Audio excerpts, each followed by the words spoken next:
Âgé de 80 ans, le président italien Sergio Mattarella avait dit à plusieurs reprises qu'il ne comptait pas continuer dans ses fonctions. Il a finalement changé d'avis à la demande de l'écrasante majorité des partis politiques. Députés et représentants régionaux étaient dans l'impasse depuis plusieurs jours, aucun autre candidat n'ayant fait consensus. Il faut dire que Sergio Mattarella est considéré comme très populaire en Italie. Lors de la traditionnelle soirée inaugurale de la Scala de Milan en décembre dernier, il avait été longuement ovationné. Son discours du Nouvel An a quant à lui battu des records d'audience.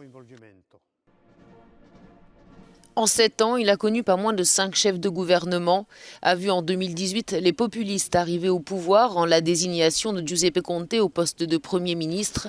Ce dernier, qui entre démission et échec à former un gouvernement, sera remplacé 3 ans plus tard par Mario Draghi, appelé à la rescousse pour sortir le pays de la crise.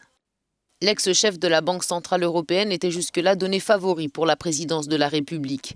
Mais nombreux étaient les parlementaires qui rechignaient à voter pour lui, dans la crainte que son départ fragilise notamment la reprise de la troisième économie de la zone euro et la mise en œuvre des réformes nécessaires pour bénéficier des dizaines de milliards d'euros du plan européen de relance post-Covid.